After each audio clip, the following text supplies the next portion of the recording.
Grade 12, I'm continuing now with debentures. Now, debentures, as you will see in the next slide, is basically an IOU where the company borrows money from normal people like us, and they normally trade these debentures on the JSE as well. Now, they pay you normally a fixed interest rate per annum. Now, debentures are issued by companies in order for them to borrow capital from the public. Now, that makes you then their creditor. So with other words, you are not a shareholder in this case, you are the holder of some of their debt, so they need to repay you within a certain period of time, and they need to do that with interest. So where it is different from shares, a share pays a dividend, and that is only paid when the company declares a dividend or are in a position to declare a dividend where they've made a profit. But with debentures, they need to pay you as if you are a bank or something like that. They need to pay you interest regardless of how they do. So that makes the risk quite low, because if I've showed you in shares, where there's market volatility, the shares go up and down and up and down. It is not the same case with a debenture, because they pay you a fixed income based on what you agreed upon. So it could be 5% or 10% or whatever per annum. So that makes it quite low. The problem is, if a company goes under, then you are just like all the other credit holders, people that sit in line to wait to see if they can get some money out of the liquidated assets. So if a company goes under, there's also a chance of you to lose the money that you've invested, and that they won't be able to repay you. Grade 12's fixed property refers to buying houses or other properties like shops and things like that I want to buy with the intent purpose of renting it out, or I want to live in the property. Now, normally it's a very suitable long-term investment, and the reason why they say it's a long-term investment is that there's normally, when you buy a property, there's loads of fees payable.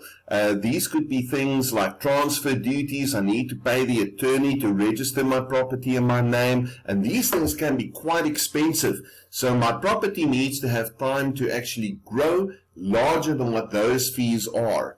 Now, normally I can get a return on investment in two ways from fixed property. I can either earn a capital gain, that is by buying a property and then later on selling it for more than what I've purchased it for, or I can get rent income from that property if I rent it out to other people. What is most important when we evaluate property is the location or the size of the property. Your more desirable areas will show better growth, because that is just normally where people want to live over periods of time, and they are willing to pay more money to live in those areas. If it's a shop, the location becomes very important, because it's all about the foot traffic. The more people that goes past the shop, the more people are willing to pay to rent in that specific space. So your location and of course the property size also influence the growth of property over time.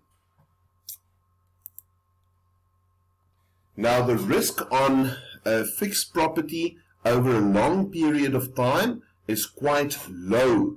But you must imagine, if something drastically goes wrong within a country or a place where you live, and there's much socio-economic issues there, then people no longer want to live there, and therefore the property value may decrease. So the risk is determined by what they call the economic conditions of the time period.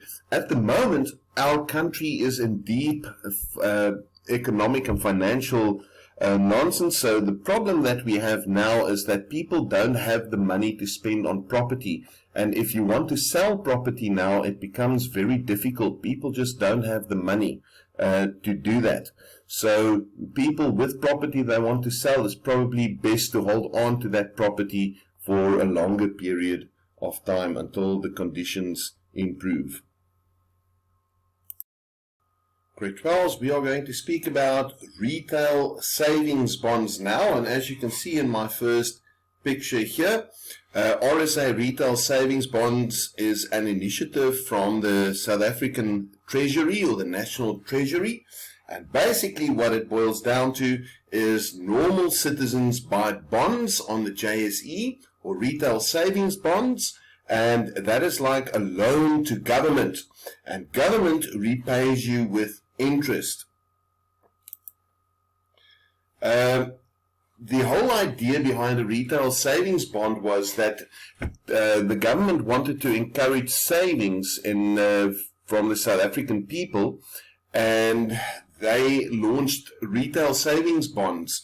And basically what you have to do is you have to invest at least 1,000 Rand or more every time you save.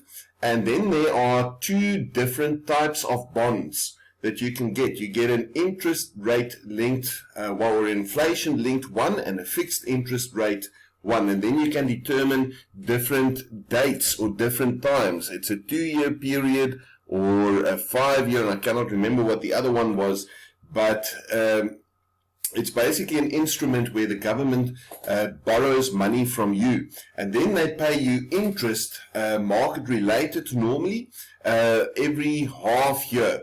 And you can resell these bonds back to government for the penalty normally of 1 interest payment. Now, this is an interest-bearing loan, so normally the agreement that you had with government is that they will pay you that either fixed interest rate or an inflation-linked one, so you will most definitely get your money back. So it's a very, very low-risk investment. You invest in government, so it is very unlikely that a government would go away or go bankrupt or something like that. It cannot be sold in the open market, and it's only available to people, normal people, not businesses or other entities and things like that.